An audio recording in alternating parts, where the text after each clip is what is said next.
Hello students, आज जो हम पढ़ने जा रहे हैं वो पढ़ने जा रहे हैं चरक संहिता, जो कि बृहत्तरी का एक पार्ट है।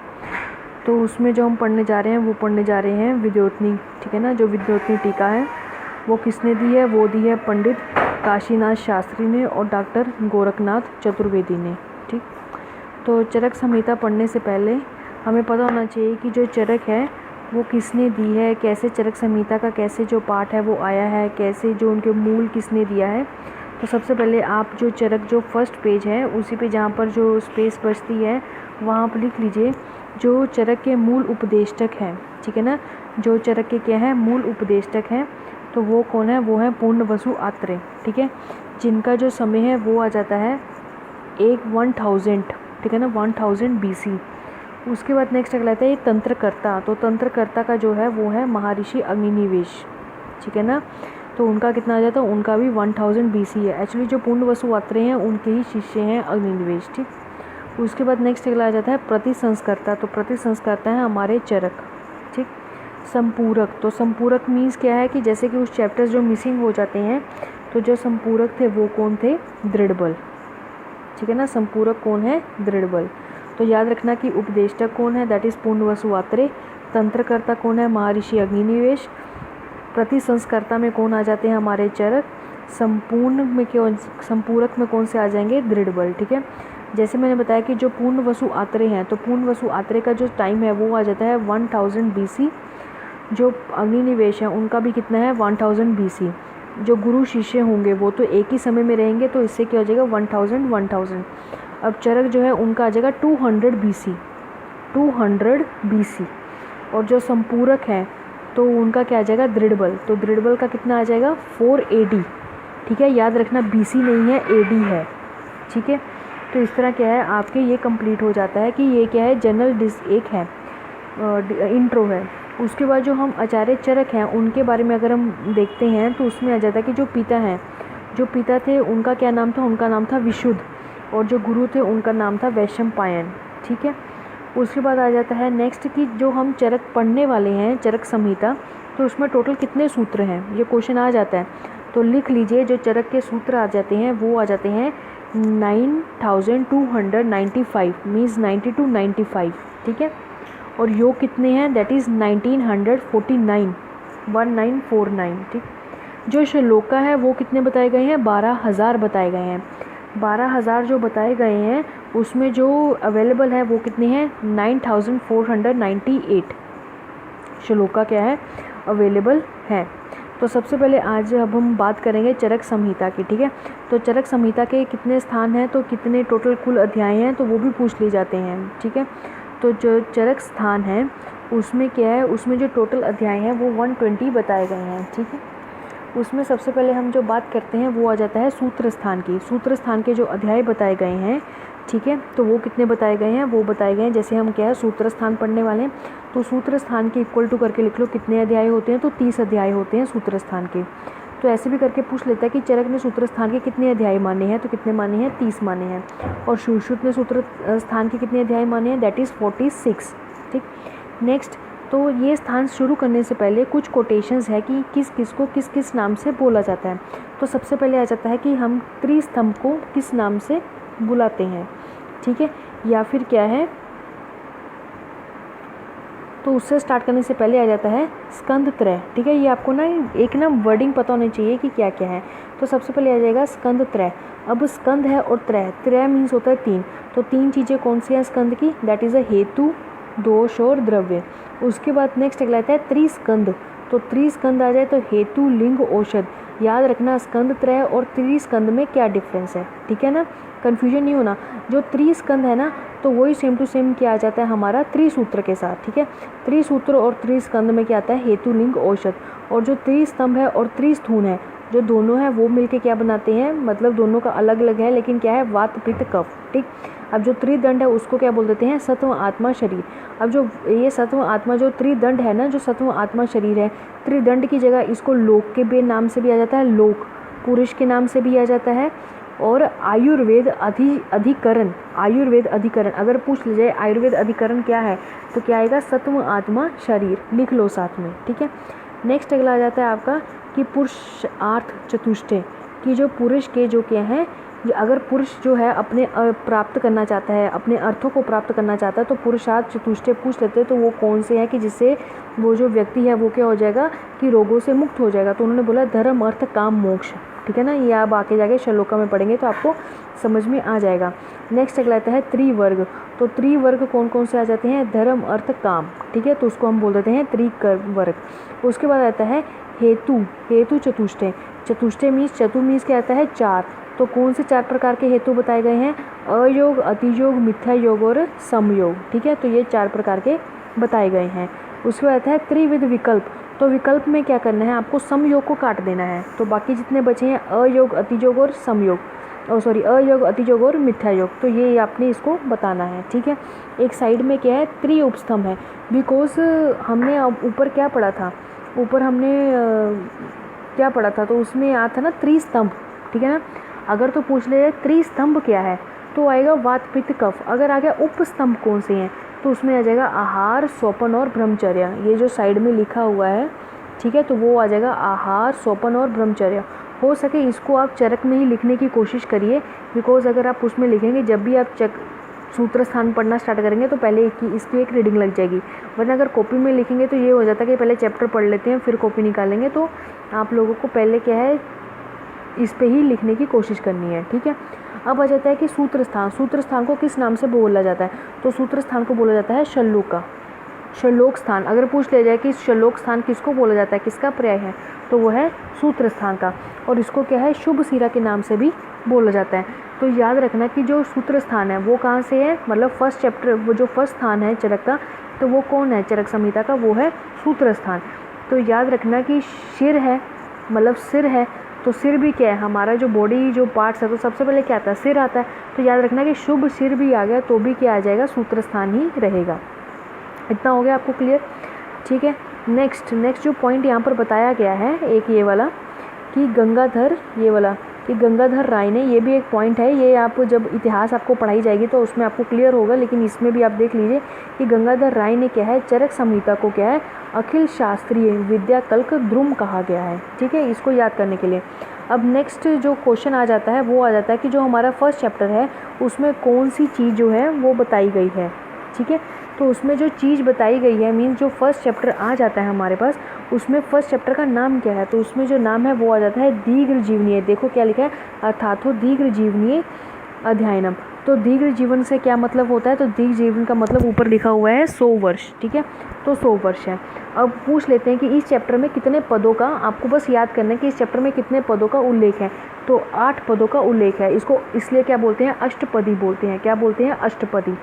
अब यहाँ पर इन्होंने ये बोला है कि जो अर्थ है, तो जितने भी सब चैप्टर्स होते हैं ना वो अर्थ से स्टार्ट किए हुए हैं।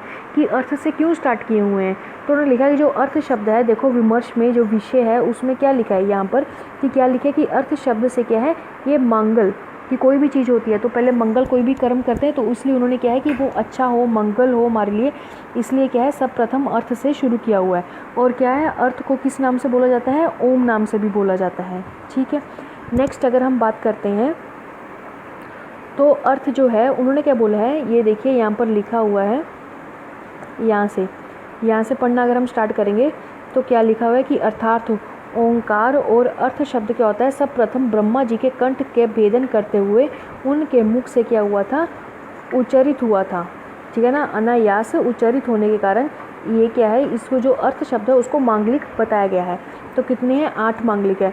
और नीचे देखो यहाँ पर क्या लिखा हुआ है कि किसने बताया गया है, वो बताया गया है चक्रपाणी ने, ठीक है, चक्रपाणी ने 8 मांगलिक बताए गए हैं। उसके बाद अलग अलग आचार्यों ने क्या क्या माना गया है तो वो बताया गया है।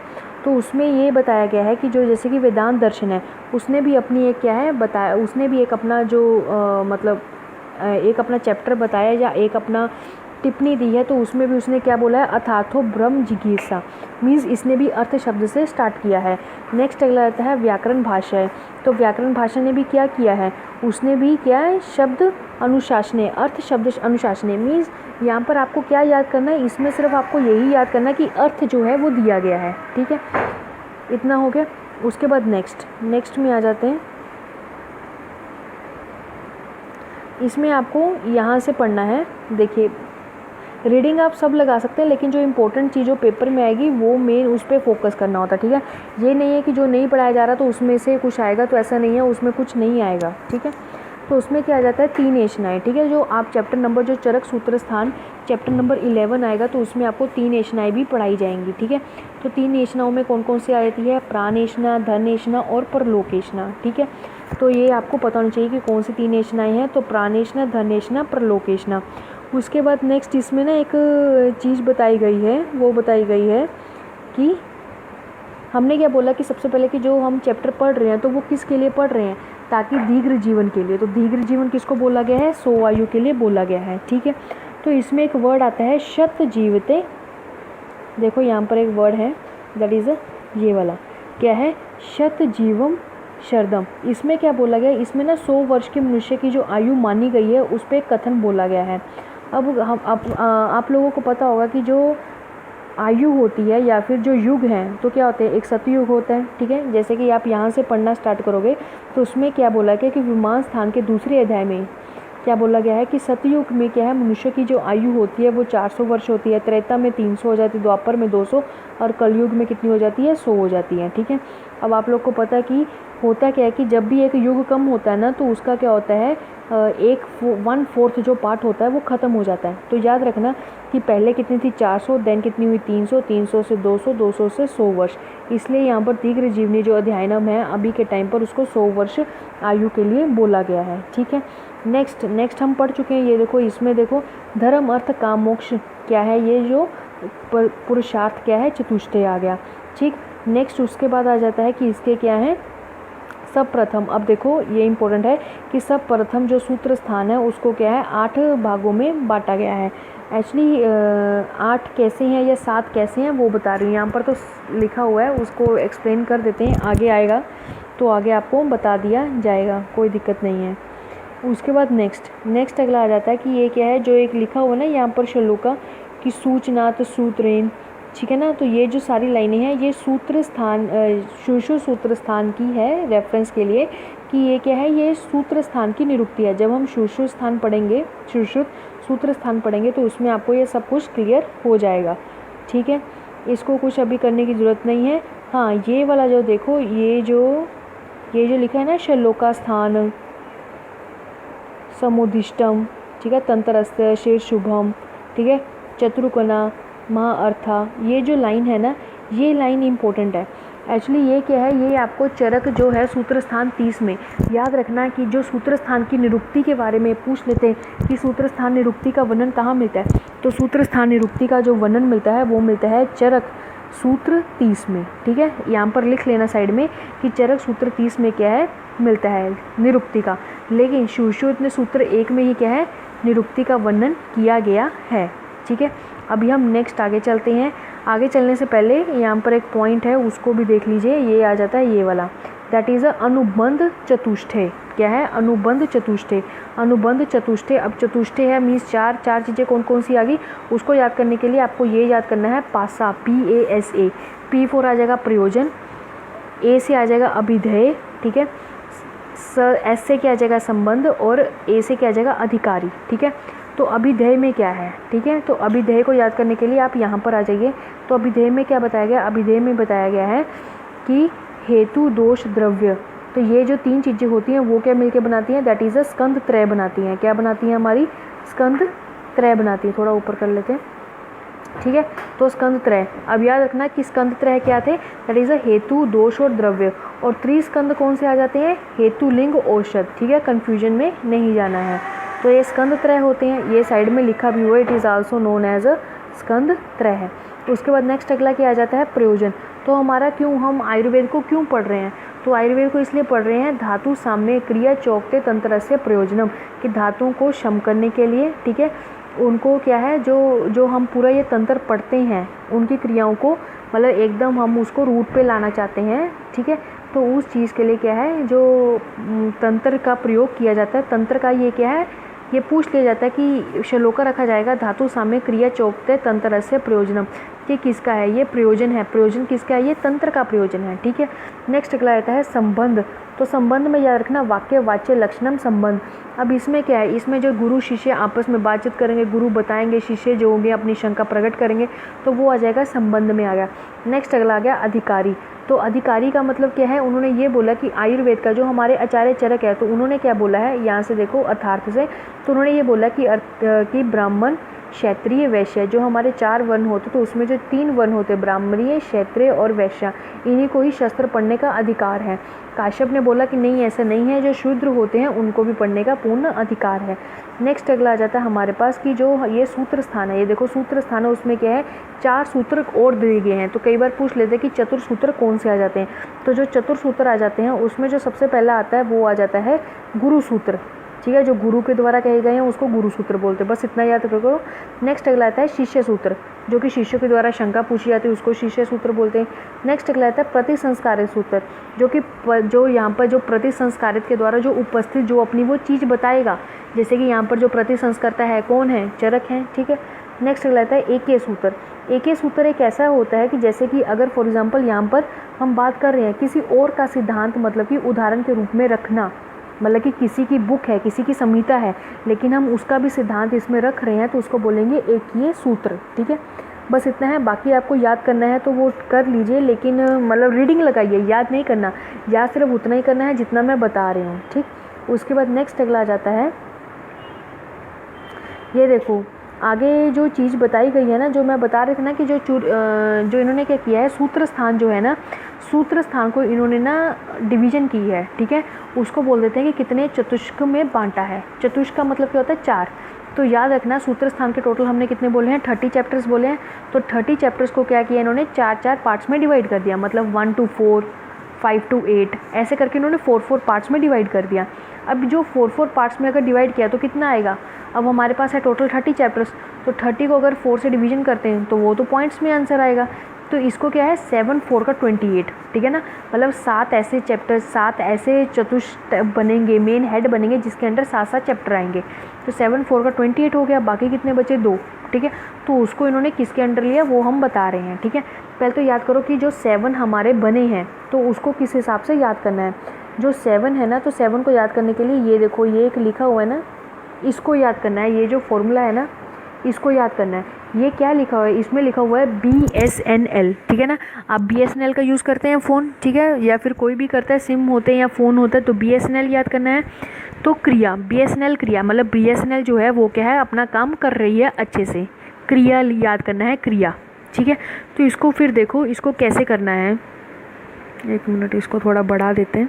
हाँ, अब देखो BSNL को कैसे करना है। तो BSNL को याद करने के लिए देखो B, तो B से याद करना है भेषज, ठीक है। जैसे देखो कि यहाँ पर लिखा हुआ है भेषज चतुष्टय, ठीक है।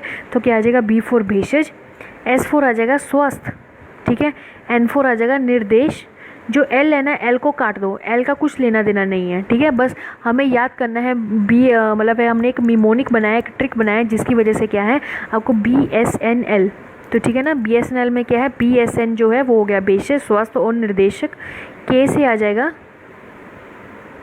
कल्प, ठीक है। उसके बाद R से आ जाएगा रोग, I को काट दो, I का कुछ नहीं है। उसके बाद Y से आ जाएगा योजना, A से आ जाएगा अन्नपान, ठीक है। तो इस तरह क्या है, इस तरह आपके जो हैं टोटल 7 हो जाते हैं। देखो BSN, तो 3 तो ये हो गए, क्रिया, ठीक है ना, क्रिया का क्या है KRYA, तो कितने हो गए, 4 ही हो गए, 4-3 कितने हो गए, 7 हो गए। अब देखो मैं तुम लोग को बता रही हूँ, तो पहला क्या हमने बोला था B, तो B for क्या है, B for आ जाता है हमारे पास भेषज, ठीक है। उसके बाद नेक्स्ट क्या आ जाता है, स्वस्थ, BS है ना, तो S for आ गया स्वस्थ, ठीक है। उसके बाद नेक्स्ट अगला क्या आ जाता है, नेक्स्ट अगला आ जाता है BSN, तो N for क्या आ जाएगा, निर्देश, ठीक है। फिर BSN, L तो काट दिया, फिर आ जाता है K for क्या आ जाएगा, कल्प, KR, R से आ जाएगा रोग, I को काट देना है, तो YA, तो Y क्या है, योजना, य से योजना, य से क्रिया, ठीक है। तो उसके बाद क्या हमने बोला था, YA, तो A से क्या आ जाएगा, अन्न पान चतुष्य, ठीक है। तो टोटल हमारे पास कितने हो गए, ये टोटल मिला के हमारे पास जो बने हैं वो बन गए हैं टोटल कितने, 7 हो गए। अब क्या है, अब हमारे पास एक जो लास्ट में 2 बचे हैं, तो 2 को हम क्या बोल देते हैं, दैट इज़ अ संग्रह द्वय। तो उसको हमने किस फॉर्म में बोल दिया, दैट इज़ अ संग्रह द्वय। तो तुम लोग को क्वेश्चन पता कैसे आएगा इसमें से क्वेश्चन ऐसे आएगा कि चैप्टर नंबर जैसे कि दीर्घ, जैसे कि हम लोग फर्स्ट चैप्टर पढ़ रहे हैं तो दीर्घ जीवनी अध्ययनम है वो कौन से चतुष में आता है, ठीक है। अब कौन से चतुष में आता है उसको याद करना बहुत इजी रह गया अब तो BSNL का फॉर्म लिखा। अब BSNL है ना, तो BSNL में क्या है, जो B आएगा उसमें 1 to 4 आएंगे, S में 5 to 8 आएंगे, N में क्या आएंगे 9 to 12 आएंगे, ठीक है। तो R में K में कितने आ जाएंगे, ऐसे करते करते ना 4 प्लस करते रहेंगे, ठीक है ना। तो अभी पूछ लें कि हाँ भाई 6th चैप्टर किस में आता, तो S में आता है, स्वास्थ्य में आएगा, ठीक है। तो उसको आप इस तरह याद कर सकते हैं, ठीक है। अब हम बात करते हैं हमारे मेन आयुर्वेद के अवतरण की, ठीक है, कि आयुर्वेद हमारे पास कैसे आया। तो जो हमारे पास श्लोका है, तो श्लोका की जो थर्ड श्लोका नंबर है उस पे आ जाओ। तो इसमें बोला क्या गया है, इसकी जो पहले कहानी आप समझ लीजिए, फिर आपको अच्छे से चैप्टर समझ में आ जाएगा। इसकी कहानी ये है कि जैसे कि जो पुराने टाइम पे क्या हुआ था कि पहले जो आयुर्वेद आया था वो कहाँ से आया था, ब्रह्मा से आया था, ठीक है ना। तो ब्रह्मा ने ही क्या सबसे पहले आयुर्वेद मतलब किया है, ठीक है। तो ब्रह्मा से कहाँ गया, दक्ष प्रजापति से अश्विनी कुमार से कहाँ गया, इंद्र। तो इंद्र के पास जब गया ना, तो उसके बाद क्या हुआ, उसके बाद ये आगे मनुष्यों में गया। मनुष्य मीन्स जो मानव जो जाति थे उनमें आया। पहले क्या थे, पहले इंद्र तक कितने जो भी सारे देवता जो आते हैं वो सारे किस में चले जाते हैं, उसमें चले जाते हैं इंद्र तक। तो उसके बाद क्या हुआ, उसके बाद जितने भी सारे आसपास के लोग थे ना वो काफ़ी रोगों से ग्रस्त मतलब होने लग पड़े कि प्रॉब्लम उनको हुई। तो वो लोग कहाँ गए, वो ऋषियों के पास गए। जब वो ऋषियों के पास गए तो उन्होंने अपनी प्रॉब्लम बताई कि हमें ये प्रॉब्लम हुई है। तो ऋषियों ने ये सोचा कि हाँ कि अभी क्या है, अभी हमें ऐसा ज्ञान चाहिए जिससे क्या है हम लोगों को ठीक कर सकें। तो फिर इन्होंने क्या किया, ऋषियों ने एक सभा बुलाई कि हाँ भाई कौन जाएगा इंद्र के पास, क्योंकि इंद्र क्या है, देवताओं के राजा हैं। तो कौन जाएगा इंद्र के पास जो कि जाके वहाँ पर बोलेगा कि मुझे आप बताइए कि कैसे हम ठीक कर सकते हैं। तो सबसे पहले तो वही ऋषि जाएगा जिसके पास क्या है, जिसने क्या है तप ज़्यादा किया हो, मतलब जिसने ज़्यादा तपस्या की हो, जिसके पास ज़्यादा नॉलेज हो, जिसके मतलब पास तपस्या करने से क्या होगा, मेडिटेशन करते हैं। तो मेडिटेशन किससे क्या होता है, तो उससे ये होता है ना कि आपको बहुत जल्दी हम बोलते हैं कि जिनको लर्निंग में थोड़ी दिक्कत होती है तो वो सुबह उठ के मेडिटेशन किया करें। तो उससे क्या होगा कि वो जो बताएंगे इंद्र भगवान जो बताएंगे वो सारी चीज़ें क्या होंगी, ठीक है ना, जो देवराज इंद्र बताएंगे। तो उससे क्या होगा कि वो सारी चीज़ें उसको जल्दी वो क्या करेगा, अपने में ले लेगा, ठीक है। तो इसलिए इन सभी ने जो है वो डिसाइड किया कि जो भारद्वाज ऋषि हैं उनको क्या है इंद्र के पास भेजा जाए।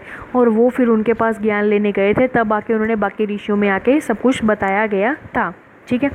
तो सबसे पहले हमारे पास जो आता है वो आ जाता है दीर्घ जीवितम, ठीक है ना। तो इसमें बोला कि दीर्घ जीवन की इच्छा रखने के लिए जो भारद्वाज है वो कहाँ गए थे, कि भारद्वाज जो थे वो इंद्र की शरण में गए थे, ठीक है ना। क्या लिखा है, इंद्र ठीक है ना, क्या लिखा हुआ है, इंद्रम उग्र तपा, ठीक है, बुद्धि।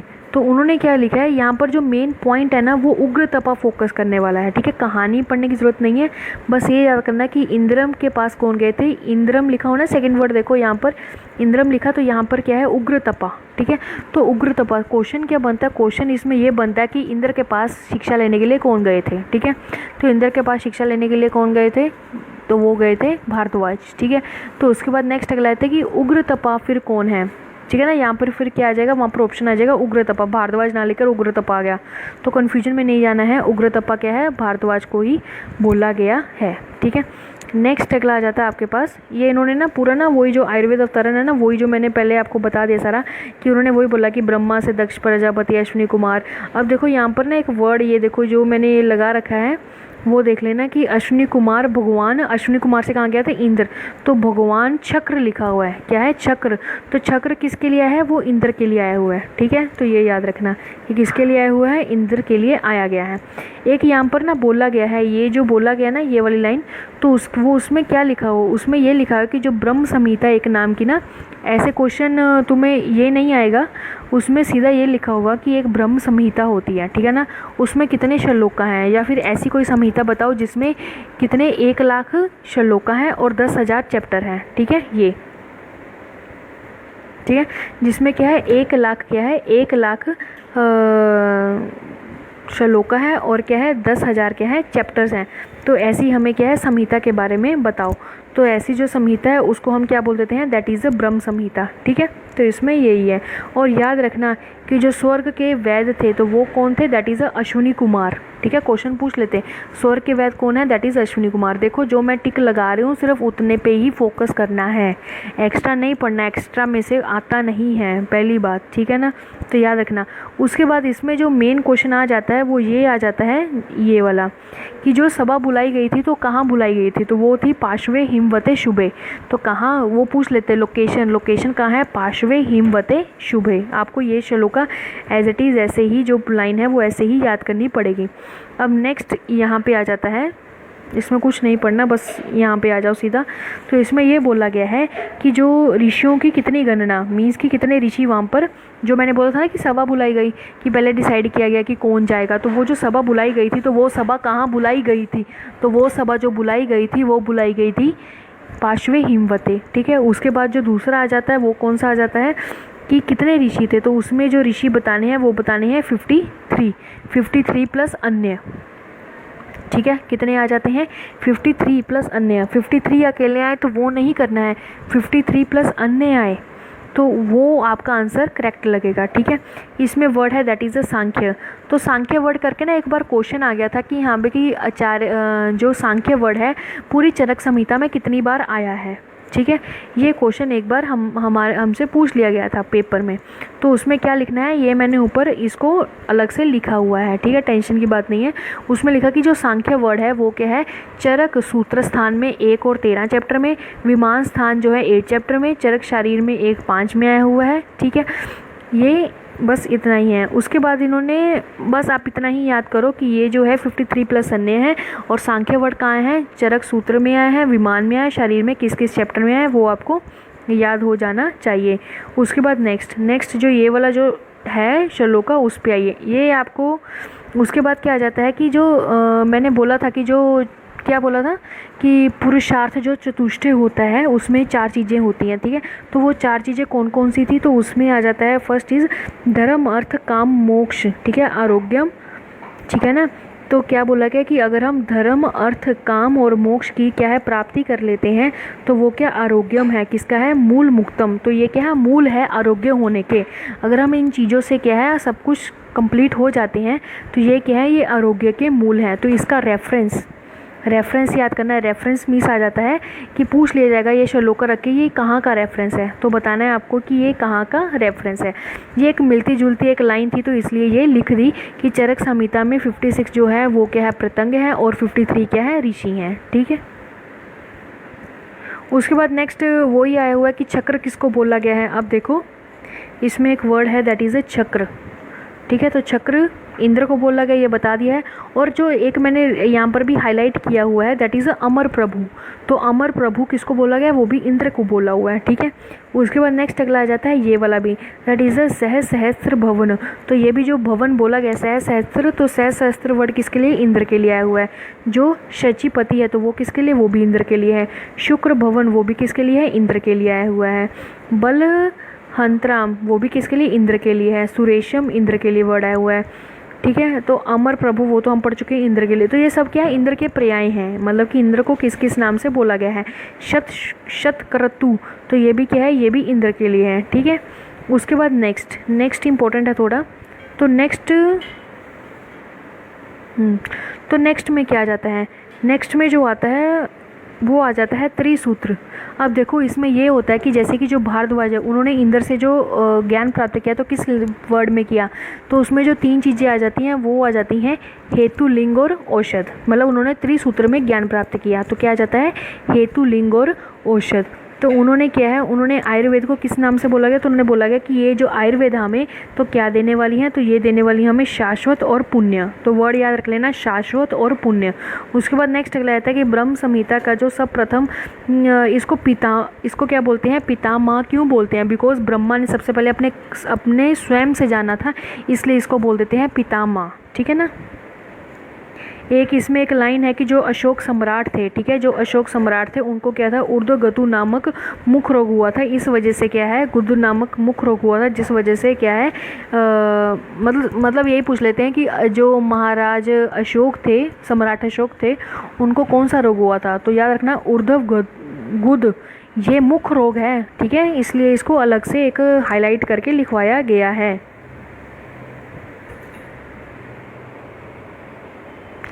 ठीक है, ये आपका देखो यहाँ पर आपका हो गया त्रिसूत्र के बारे में, हेतु लिंग औषध होता है। अब नेक्स्ट आ जाओ, अब नेक्स्ट के बारे में बताया गया है कि ये देखो ऊपर जो ना एक ना स्वास्थ्य की डेफिनेशन दी गई है, ये एक्चुअली सुश्रुत सूत्र 15 का ये है, ठीक है ना। सम दोष, सम अग्नि, सम धातु मला क्रिया, ठीक है ना, प्रसन्न इंद्रिय नाम स्वस्थ इति विधीयते, ठीक है। तो उन्होंने बोला कि स्वस्थ कब रहेगा इंसान, जब उसके दोष जो होंगे सम अवस्था में होंगे, अग्नि सम अवस्था में होगी, धातुएं जो मल है वो भी सम है, मीन्स ज़्यादा बड़े नहीं हुए, ज़्यादा कम नहीं है, जो इंद्रियां हैं वो प्रसन्न रहेंगी, मन स्वस्थ रहेगा, तो उसको हम क्या बोल देंगे कि ये स्वस्थ की डेफिनेशन, मतलब स्वस्थ है आदमी, ठीक। तो उसके बाद नेक्स्ट हमने सबसे पहले जो त्रिसूत्र पढ़े थे, तो उसमें हमने सबसे पहले क्या बोला था, हेतु सूत्र, ठीक है, क्या पढ़ा था, हेतु, हेतु लिंग और औषध, ठीक है, हेतु लिंग और क्या पढ़ा था हमने, औषध, ठीक है। तो उसको थोड़ा थोड़ा एक्सप्लेन किया है। तो हेतु क्या होता है, हेतु का मतलब होता है किसी चीज़ का कारण होना। तो इन्होंने त्रिविध हेतु के नाम से एक वर्डिंग दी है, त्रिविध हेतु। तो उसमें क्या होता है, अयोग, अतियोग और मिथ्या योग, ठीक है। तो क्या बोला है, काल बुद्धि इंद्रिय अर्था नाम योगो मिथ्या न च इति, मतलब क्या है, या तो फिर क्या है मिथ्या योग होना, या फिर क्या है ना, मतलब कि अयोग होना या फिर अति योग हो जाना, उसको बोला गया। अब लिंग का मतलब क्या होता है, एक तरह से किसी चीज़ का लिंग मतलब होता है साइन दिखना, मतलब किसी लक्षण दिखना, दैट इज़ कॉल्ड लिंग, ठीक है। तो इसने लिंग के बारे में ये लिखा हुआ है, आगे हम नीचे पढ़ेंगे तो उसमें हो जाएगा क्लियर, लिंग में याद करना। अब औषध क्या है, तो औषध में आ जाता है किंचित दोष प्रशमनाम, किंचित धातु प्रदूषणानाम, स्वस्वृतो मृतम किंचित त्रिविधम द्रव्यम उच्यते, ठीक है। तो ये याद करना। अब देखो एक ना लिंग में ना एक चीज़ बोली गई है, वो क्या बोली गई है, रोगस्तु दोष वैषम्य। अब देखो अगर तो आ गया कि रोगस्तु दोष वैषम्य, ठीक है, रख दिया कि रोगस्तु जो चीज़ रोग से स्टार्ट होती है, तो वो किसके लिए है, वो आ जाती है अष्टांग हृदय के लिए, ठीक है। तो वो किसके लिए है, अष्टांग हृदय के लिए, ठीक है। तो याद रखना कि अष्टांग हृदय का सूत्र स्थान का है वो। और अगर रोग की जगह क्या आ गया, विकारस्तु आ गया, तो वो किसके लिए आएगी, वो चरक का है, ठीक है। तो याद रखना कि उसमें सिर्फ बाकी सब बिल्कुल सेम टू सेम है, रोगस्तु दोष वैषम्य, दोष साम्य, अरोग्यता, ये सब कुछ सेम है, लेकिन दिक्कत कहाँ आ जाएगी, रोगस्तु और विकारस्तु, ठीक है। उसके बाद हमने बोला कि जो औषध होती है किंचित दोष प्रशमनम, ऐसी जो हमें औषध चाहिए जो क्या है दोषों को क्या है शमन करे, धातुओं को क्या है प्रदूषण करे, और जो स्वस्थ वृत्त है उनका क्या करे, ये जो स्वस्थ है उसको ठीक करे, ठीक है। उसके बाद नेक्स्ट जो इम्पोर्टेंट चीज़ पूछी जाती है वो पूछी जाती है जो हमारे त्रिसूत्र हैं उसमें जो सर्वाधिक जो इम्पोर्टेंट जो प्रधान है तो वो क्या है, वो है लिंग, ठीक है। याद रखना क्या है, लिंग सूत्र सबसे प्रधान माना गया है। उसके बाद याद रखना कि जो लिंग सूत्र होता है, अब देखो हमने क्या बोला था, काल, इंद्रिय और उनके अर्थ, इनका क्या होना, अयोग होना, अतियोग, मतलब अयोग अतियोग, तो अति योग आ गया, अयोग को इन्होंने हीन योग बोल दिया, और मिथ्या योग सेम ही है, लेकिन चरक का याद रखना, चरक ने क्या है अयोग ही बोला है, हीन योग वाग्भट ने बोला है, ठीक है। इन्होंने लिखा है तो अभी क्या बोल सकते हैं, लेकिन तुम लोग को इसमें ध्यान रखना है। नेक्स्ट अगला आता है लिंग सूत्र। तो लिंग सूत्र में बोला कि ये क्या है, जो लिंग होता है, जैसे कि हम निदान पंचक, अगर आप लोग को याद होगा, आपने BMS कंप्लीट की है, तो उसमें क्या होता है, जो निदान पंचक होता है तो उसमें आता है निदान, पूर्व रूप, उपशय और संप्राप्ति। लेकिन लिंग में क्या है, निदान नहीं है, ठीक है, निदान नहीं है, इसमें पूर्व रूप है, उपशय है, अनुपशय है, ठीक है, और संप्राप्ति है, ठीक है, ये याद रखना। नेक्स्ट अगला आ जाता है सो अनंत परम। तो याद रखना कि जो ये वर्ड लिया हुआ है सो अनंत परम, इसका क्या होता है कि ऐसा चीज़ जिसका ना तो कोई आदि है ना तो कोई अंत है, ठीक है। तो वो क्या चीज़ है, ये जो वर्ड आया हुआ है वो आया हुआ है आयुर्वेद के लिए। और एक महामति, तो महामति किसके लिए है, वो भारद्वाज के लिए। तो उग्रतपा और महामति किसके लिए आए हुए हैं, भारद्वाज के लिए। यहाँ पर एक अमित, ठीक है ना, अमित है, तो अमित आयु क्या होती है, तो जो अमित होता है तो वो भी किसके लिए है, भारद्वाज के लिए ही आया हुआ है, ठीक है। इसमें कुछ इतना खास नहीं है। हाँ, एक ये याद करना कि क्या है ये वाला, कि क्या है, वेदम वर्धनम आयुष्यम। तो इसमें यही बोला गया कि भारद्वाज ने क्या है इच्छा दीर्घ जीवन की इच्छा रखते हुए ऋषिगण जो हैं उन्होंने प्रजा हित और आयु को बढ़ाने वाले वेद मीन्स आयुर्वेद को भारद्वाज से ग्रहण किया। जो यहाँ पर वर्धनम मीन्स वेद वर्धनम बोला गया है तो वो किसके लिए वर्ड आया हुआ है, वो आयुर्वेद के लिए आया हुआ है। ठीक है, बस यही वर्ड है और कुछ नहीं है। नेक्स्ट इंपॉर्टेंट टॉपिक है। नेक्स्ट में क्या आ जाता है, तो नेक्स्ट में जो आता है वो आता है हमारा दैट इज़ अ षट पदार्थ विज्ञान। अगर आपको पदार्थ विज्ञान याद होगा तो उसमें पदार्थ होते हैं जो दो टाइप्स के होते हैं, एक होता है भाप पदार्थ, एक होता है अभाप पदार्थ। तो भाप पदार्थ जो होता है वो आगे फर्दर 6 पार्ट्स में डिवाइड हो जाता है।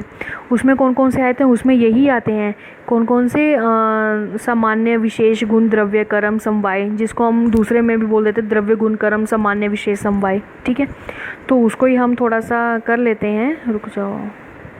हाँ, तो याद रखना जो हमारे आचार्य चरक हैं, अब जो विशेषिक दर्शन है, आपने जो पहले विशेषिक दर्शन की बात कर लेते हैं।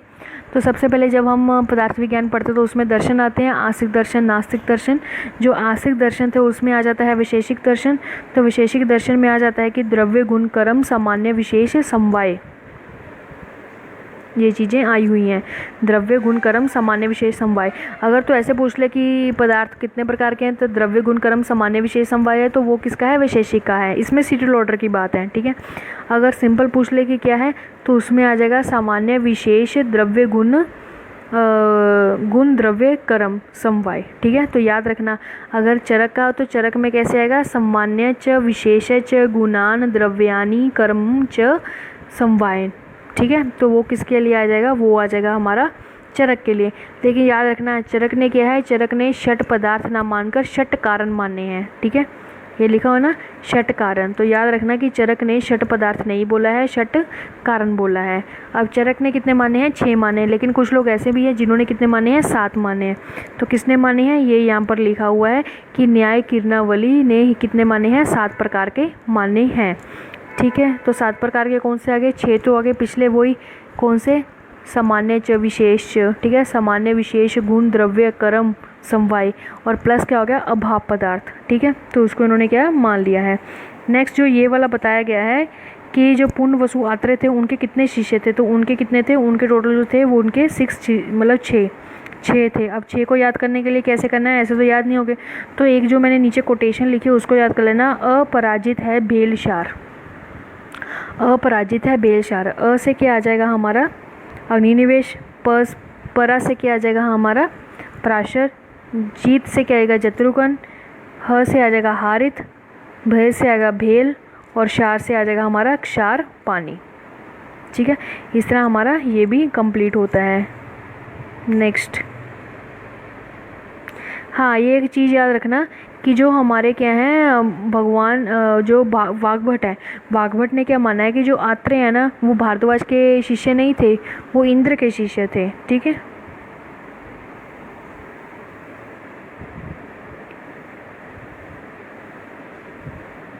अब ये ना अग्निनिवेश के बारे में यहाँ पर ना बताया गया है कि अग्निनिवेश क्या है, तो अग्निनिवेश के लिए उन्होंने वर्ड यूज़ किया दैट इज़ अ बुद्धि विशेष। ठीक है ना, और दूसरा वर्ड क्या माना है, उपदेशांतर मुने।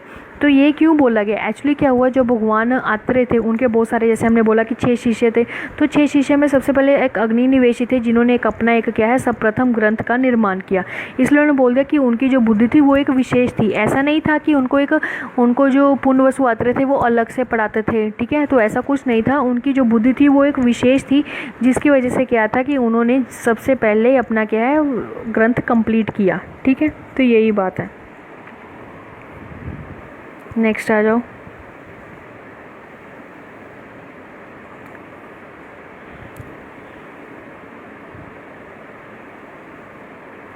इसमें कुछ नहीं है। नेक्स्ट आ जाओ, इसमें देखो ये इम्पोर्टेंट है, यहाँ पे ना थोड़ा मिसिंग हो गया है। ठीक है, तो यहाँ अगर आपको दिख रहा है तो अच्छी बात है, वरना वहाँ पर क्या बोला गया है, यहाँ पर बोला गया है, यहाँ पर बोला गया कि 8 जो होते हैं, ठीक है क्या होते हैं 8 जो 8 नंबर क्या होते हैं, ज्ञान के देवता। ठीक है, तो याद रखना जो 8 होते हैं ना वो ज्ञान के देवता होते हैं। अब 8 जो है वो कौन कौन से आ जाते हैं, तो ये जो नीचे लिखा हुआ है ना ये वाला, तो ये 8 देवताओं के नाम है। तो वो 8 देवताएं कौन कौन से हैं, तो सबसे पहले बात करते हैं हम बुद्धि की। ठीक है, क्या आ जाता है सबसे पहले बुद्धि आ गई, स्मृति आ गई, ठीक है ना, सिद्धि स्मृति, ठीक है। तो क्या क्या आ गया कि बुद्धि आ गई, स्मृति सिद्धि स्मृति मेधा धृति कीर्ति क्षमा दया, ठीक है। तो ये क्या है, पूछ लेते हैं ज्ञान के कितने देवता हैं, तो ज्ञान के हैं टोटल 8 देवता, ठीक है। बस यही करना है और कुछ नहीं, एक्स्ट्रा मत पढ़ना वरना पजल हो जाओगे, ठीक है। नेक्स्ट अगला आ जाता है हमारा आयुर्वेद की परिभाषा, ठीक है। तो पहले क्वेश्चन यही आता है कि आयुर्वेद की परिभाषा कहाँ दी गई है चरक संहिता में। तो याद रखना कि आयुर्वेद की जो परिभाषा है वो चरक सूत्र 1 में, और लिख लो कि चरक सूत्र 30, ये लिखा हुआ है ना, ये देखो क्या लिखा है कि आयुर्वेद की जो परिभाषा है चरक सूत्र 30/23 में बताई गई है। उसमें आयुर्वेद की परिभाषा मीन्स टोटल 2 डेफिनेशन होगी, एक तो चरक सूत्र 1 में और एक चरक सूत्र 30 में। मीन जैसे हमने चरक स्टार्ट की, एक तो स्टार्टिंग में एक सबसे एंड में आ गई, ठीक है। उसके बाद इसका पहले हम परिभाषा पढ़ ले। तो इसमें क्या बोला, हित अहितम सुखम दुखम आयुर्वेद तस्य हित अहितम मानच तत्र यत्र, इसमें यही बोला गया कि हित अहितम, ठीक है। तो हित अहितम सुखम दुखम, तो उन्होंने बोला हित आयु होती है, एक अहित आयु होती है, एक दुख आयु होती है, एक सुख आयु होती है। तो ये जो आयु बोली गई है तो इसी से क्या होता है, जब हम इनका क्या है मान करते हैं, मीन्स प्रमाण या फिर अप्रमाण होता है, तो जो आयु का स्वरूप बनता है उसको हम क्या बोल देते हैं, आयुर्वेद शास्त्र कहा गया है। रेफरेंस याद करना कि चैप्टर नंबर 1 मीन्स चरक सूत्र 1 और चरक सूत्र 30 दोनों में बताया गया है, ठीक है। नेक्स्ट अगला आता है आयु का लक्षण बताया गया है, ठीक है। तो आयु के लक्षण में क्या बताया गया कि आयु का जो होता है तो उसमें आता है शरीर इंद्रिय सत्व आत्मा संयोगे धारी जीवितम नित्यज्ञ अनुबंधश्च प्राय उच्यते। तो उसमें ये बोला गया कि शरीर इंद्रिय सत्व आत्मा संयोग, जब क्या है शरीर इंद्रिय सत्व आत्मा, जब 4 चीज़ों का आपस में संयोग होता है तो क्या बनती है, आयु बनती है। जो बाकी बताए ना धारी जीवितम नित्यज्ञ अनुबंधश्च, तो ये क्या है, ये एक उनके पर्याय हैं, ठीक है। नेक्स्ट आ जाओ, तो नेक्स्ट में क्या बताया गया है,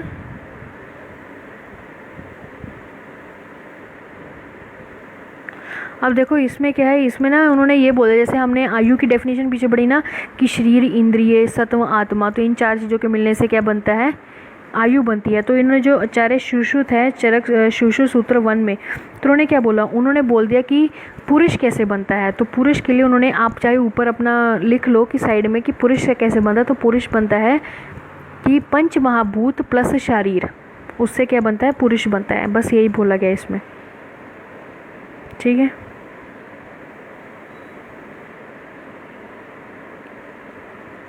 उन्होंने फिर नेक्स्ट ये रेफरेंस के लिए है, याद मतलब देख लेना लाइन को, ठीक है। इसमें कुछ नहीं, इसमें यही बोलेगा कि हम जो ये वेद पढ़ते हैं मीन्स आयुर्वेद पढ़ रहे हैं तो ये किसके लिए पढ़ रहे हैं। तो इसमें एक लाइन लिखी है कि ये परलोक और परलोक मीन्स इस लोक में और परलोक में दोनों में काम आने वाली है, दोनों के लिए है, तो इसलिए पढ़ी जाती है, ठीक है। ये हम पीछे जो पढ़ के आए हैं, धर्म अर्थ काम मोक्ष आरोग्य मूल मुक्तम, ठीक है, ये बताया गया है। देखो जो क्या है नंदी पुराण है, ठीक है, याद रखना नंदी पुराण, उसमें भी सेम टू सेम लाइन आई है, लेकिन लाइन में क्या फ़र्क है, देखो इसमें धर्म अर्थ काम मोक्ष आरोग्यम साधनम यत है, ठीक है। तो साधन वर्ड आया है, तो आरोग्यम मूल मुक्तम ना आकर साधन वर्ड आया, तो वो किसने दिया है, नंदी पुराण ने दिया है, ठीक है। नेक्स्ट हमने क्या है, हम पढ़े ना सामान्य च विशेष, तो अभी वो सबकी डेफिनेशन आएगी कि सामान्य क्या होता है, विशेष क्या होता है। तो सबसे पहले हम बात करते हैं सामान्य की। तो सामान्य क्या होता है, तो सामान्य में आ जाता है सर्वदा सर्वभावनाम सामान्य वृद्धि कारणम, ठीक है।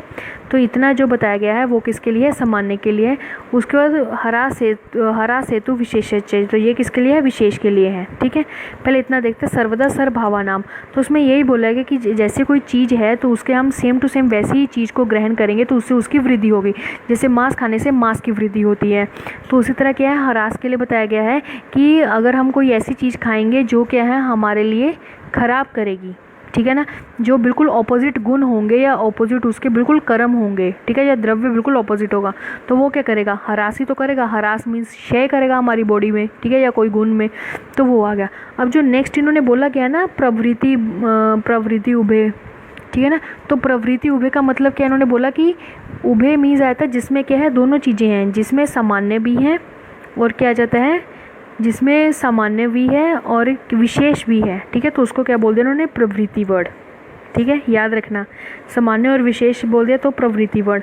और एक याद रखना, कई बार क्या होता है ना, जैसे श्लोक रखेंगे सर्वदा सर्वभावा नाम सामान्य वृद्धि कारणम, तो ये किसके लिए है, तो ये आया है द्रव्य सामान्य के लिए। हरास हेतु विशेष, तो ये किसके लिए है, ये आया है द्रव्य विशेष के लिए। प्रवृत्ति अगर पूछ लिया प्रवृत्ति उभयस्य, तो ये किसके लिए है, ये दोनों के लिए आया है, ठीक है। तो याद रखना कि सामान्य विशेष तो आपको याद रहेगा, लेकिन क्या है कि ये द्रव्य सामान्य है, गुण सामान्य या कर्म सामान्य, क्योंकि जो सामान्य होता है वो आगे फर्दर डिवीजन होती है कि सामान्य 3 प्रकार का, वैसे विशेष भी 3 प्रकार का होता है। तो कौन सा आएगा, द्रव्य सामान्य, गुण सामान्य, ये रख देंगे सर्वदा सर्वभावा नाम, ठीक है ना, सामान्य वृद्धि कारणम। तो ऑप्शन दे देंगे, ये द्रव्य सामान्य है, गुण सामान्य है, कर्म सामान्य है, किसका, तो याद रखना ये द्रव्य सामान्य है, ठीक है। अब नेक्स्ट पे आ जाओ, ये देखो ये सामान्य 3 प्रकार के बताए गए हैं, ये चक्रपाणी ने बताए हैं, ठीक है, 3 प्रकार के, द्रव्य सामान्य, गुण सामान्य और कर्म सामान्य, ठीक। और ये देखो या ये भी जो बताए गए ना 1, 2 और 3, ये भी जो 3 बताए गए हैं, ये बताए गए हैं हमारे, 1 मिनट, ये बताए गए हैं भट्टार हरिश्चंद्र ने, ठीक है, लिख लो साइड पे, भट्टार हरिश्चंद्र, ठीक है। तो इसने कौन कौन से बताए हैं, वो आ जाते हैं अत्यंत सामान्य, मध्य सामान्य और एक देश सामान्य, ठीक है। अब देखो नीचे ने ना अपवाद बहुत अच्छा लिखा हुआ है अष्टांग संग्रह ने, तो उसने बोला कि जैसे कि हम क्या है आमलक, ठीक है ना, आमलक लेते हैं जो कि अमल रस वाला होता है। अब देखो अगर कोई अमल रस वाला होगा तो वो क्या करेगा, पित्त को बढ़ाएगा, तो उन्होंने वही बोला है अमल जो होता है आमलकम पित्त आमलम, ठीक है ना, जो पित्त को बढ़ाएगा ना जेनति, तो वो क्या है, वो शीत वीर्य होने की वजह से, पर वो क्या है जो उन्होंने बोला कि जो आमलक है ना पित्त होने की वजह से वो पित्त को नहीं बढ़ाता, तो उन्होंने बोला क्यों नहीं बढ़ाता, बिकॉज ऑफ शीत वीर्य, ठीक है, उसका जो वीर्य है वो शीत होता है, जो पित्त होता है तो उसका वीर्य जो होता है उष्ण होता है, तो आंवले का वीर्य शीत होने की वजह से पित्त उष्ण, पित्त जो होता है वो उष्ण होता है, शीत वीर्य होने की वजह से वो क्या है पित्त को नष्ट करता है, ठीक है। अब नेक्स्ट जैसे कि द्रव्य में बताया था कि द्रव्य विशेष, गुण विशेष और कर्म विशेष, ठीक है, ऊपर आ जाओ। अब देखो सबसे पहले आ जाता है,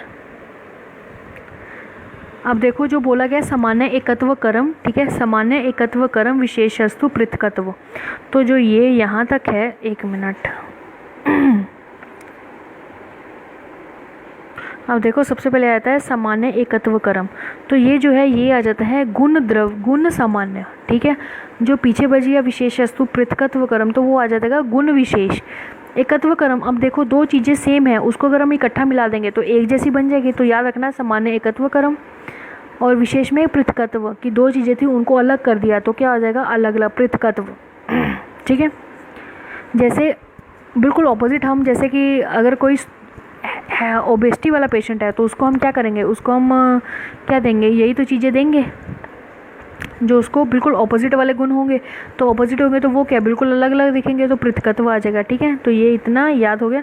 उसके बाद नेक्स्ट अगला आता है तुल्य अर्था ही सामान्य, तो तुल्य अर्था ही सामान्य तक जो बताई गया है वो बताया गया है कर्म सामान्य, विशेषस्तु विप्रय जो है वो क्या आ जाता है कर्म विशेष है, यहाँ पर मिस हो गया, लिख लो कर्म विशेष है ये, ठीक है।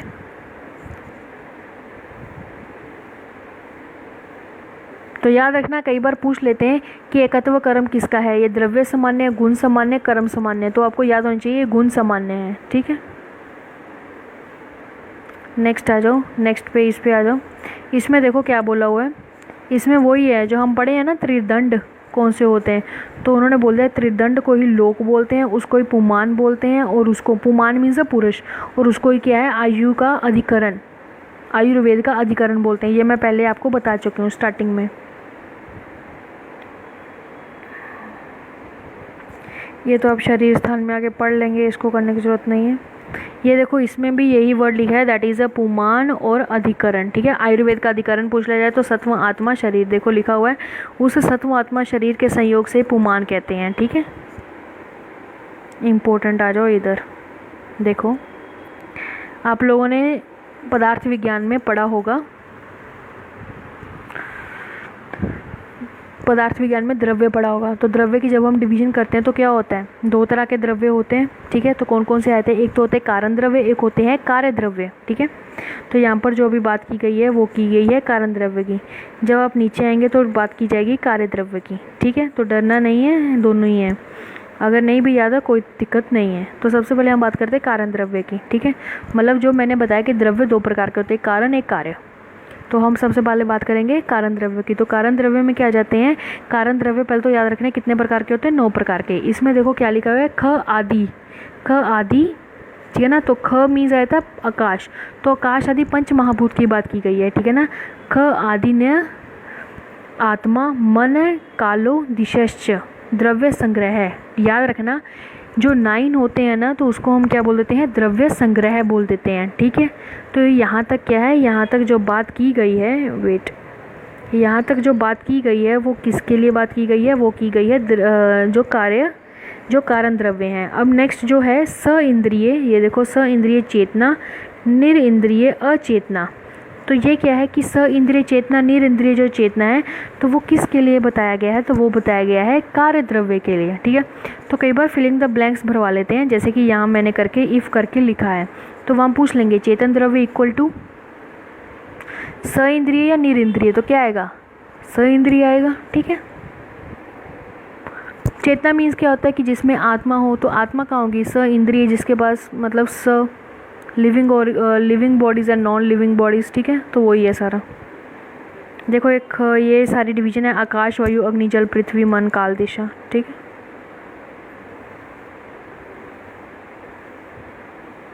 उन्होंने एक चीज़ लिखी है कि अगर कोई भी कार्य द्रव्य होता तो उसमें पंच जो महाभूत है उसकी क्या होती है, वो आवश्यक है उस चीज़ के लिए, ठीक है। देखो सबसे पहले मैं आपको यही एक एडवाइस करूँगी कि पहले आप तो ये जो बुक है वो खरीदिए, ठीक है। अगर आपके पास, ठीक है, आपके पास रिकॉर्डेड लेक्चर्स हैं, आप उससे भी क्या है बार बार रिवीजन करेंगे तो हो जाएगा, ठीक। और जो चीज़ें यहाँ पर लिखवाई जाती हैं उसको आप प्लीज़ अपनी उस पर नोट डाउन करिए चरक संहिता पे। और जहाँ जहाँ जिस चीज़ को मैंने हाईलाइट किया है हाईलाइटर से, तो आप भी एक हाईलाइटर लीजिए और उसको हाईलाइट करिए।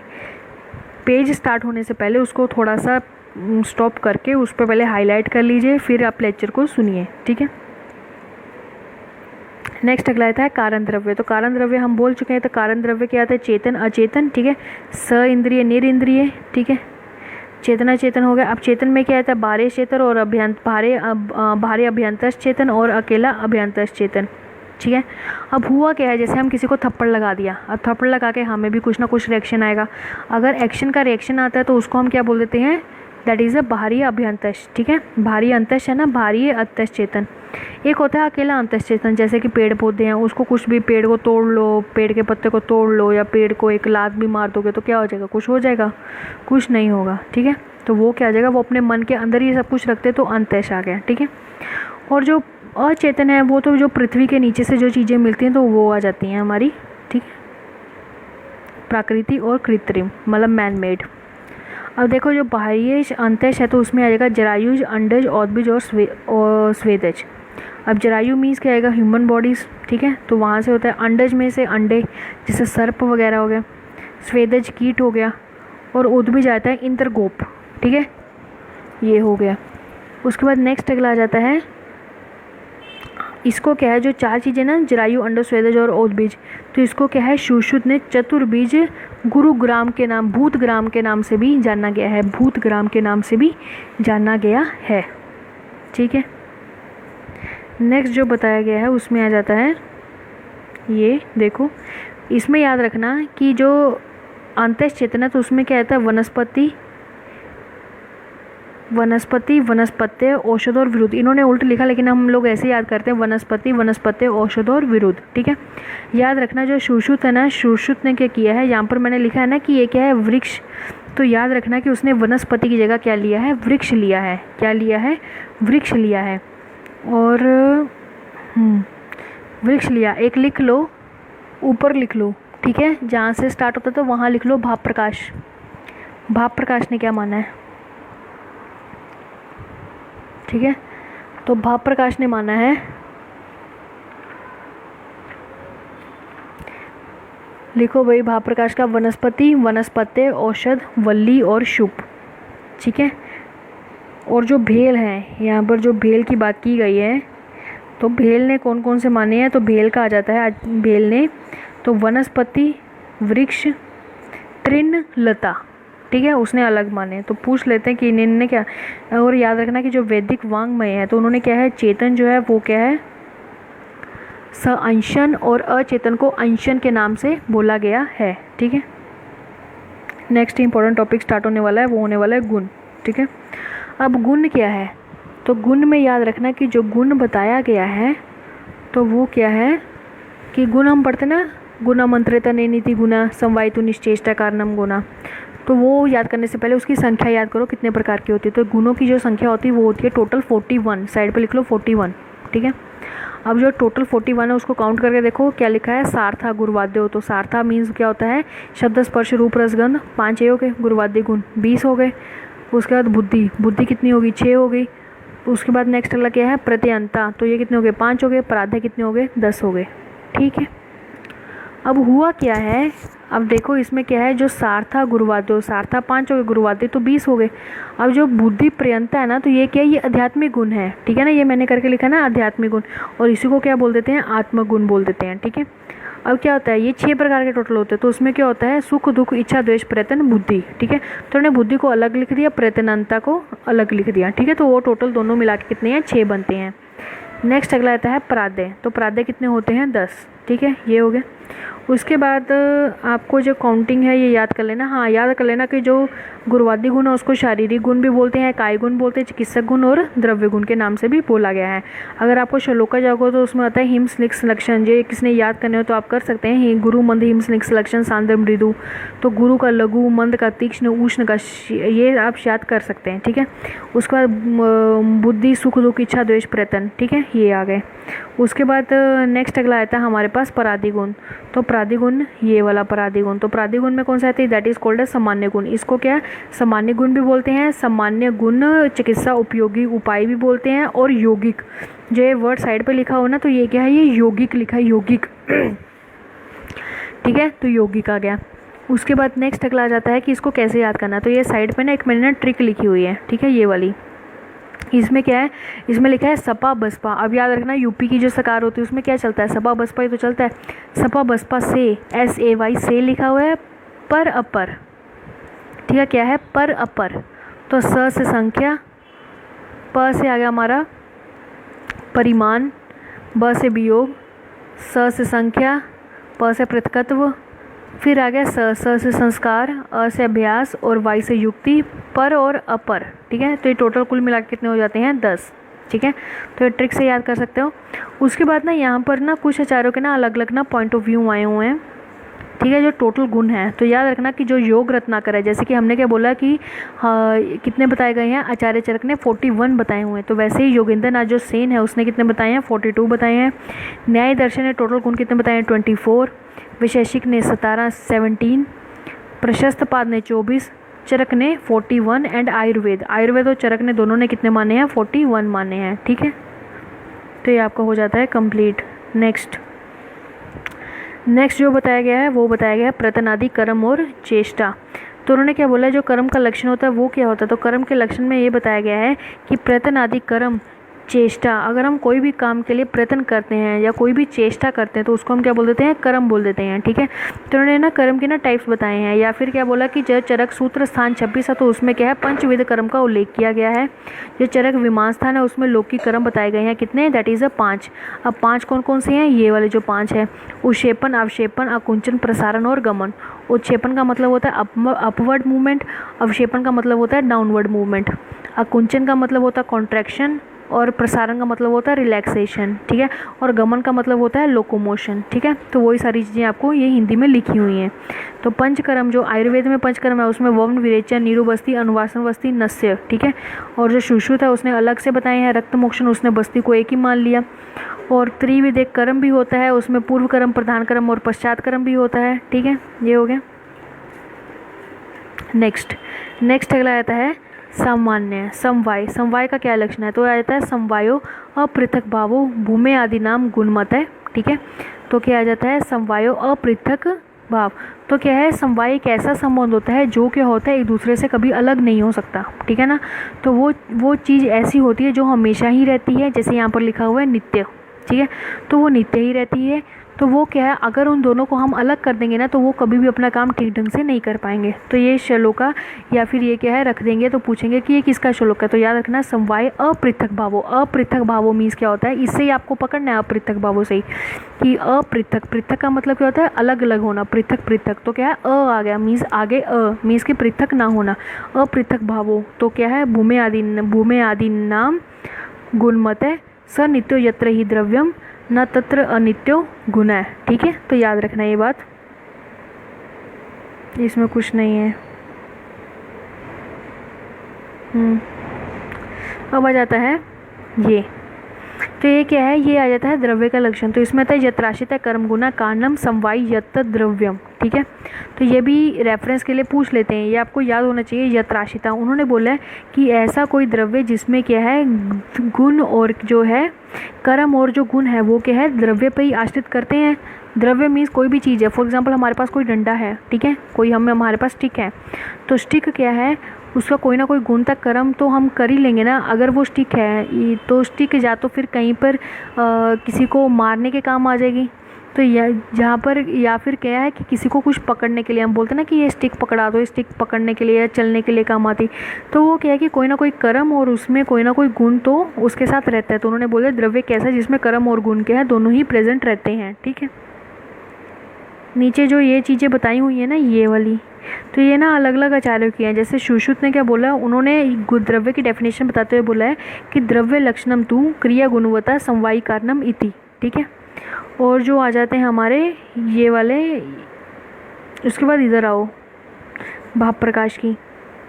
भाव प्रकाश ने क्या बोला, रसादीनाम पंचनाम भूतानाम यह तब। तो याद रखना है रसादीनाम पंचनाम भूतानाम पूछ ले तो वो द्रव्य से स्टार्ट होगा, ठीक है। अब जो एक है ये आता है विशेषिका। तो विशेषिक ने क्या बोला है, इसने बोला क्रिया गुणवत्ता समवायी। अब देखो इधर ना एक ध्यान रखने वाली चीज़ है, ठीक है, ये जो है पॉइंट इसको थोड़ा ध्यान रखने वाला है। इसमें क्या बोला गया है, इसमें ये बोला गया है कि जैसे जो क्रिया है, ठीक है, तो क्रिया गुणवत्ता। अब तुम लोग सुश्रुत में देखो तो क्या आता है, इसमें भी द्रव्य लक्षणम तू को अगर हम हटा देंगे, इसको भूल जाओ द्रव्य लक्षणम को, ठीक है। ये बुक्स में ना गलत लिखा तो उसको काट के ठीक करते जाना जहाँ जहाँ मैंने कट करके किया हुआ है। तो देखो क्रिया गुणवत्ता, तो ये भी क्या है क्रिया गुणवत्ता समवायी कारणम द्रव्य लक्षणम। तो द्रव्य लक्षणम को अगर हम आगे रख दें तो वो सुश्रुत का श्लोक बन जाता है, अगर पीछे रख दें तो वैशेषिक का श्लोक बन जाएगा, ठीक है। तो ध्यान रखना। नेक्स्ट मन के बारे में बताया कि मन जो होता है उसके दो गुण होते हैं, अणु और एक, ठीक है। उसके बाद इन्होंने इस यहाँ पर रहने दो, आगे और अच्छे से करवाया जाएगा, उसमें 1 2 3 4 करके याद करवाया जाता है, ठीक है। इसी तरह क्या है ये जो मन होता है उसमें 1 2 3 4 करके आपको आगे जब मन अच्छे से शरीर स्थान में आएगा तो आपको उस टाइम अच्छे से और अच्छे से करवा दिया जाएगा, ठीक है। यहाँ तो विमर्श में है, यहाँ अच्छे से नहीं लिखा हुआ, उस टाइम करवा दिया जाएगा।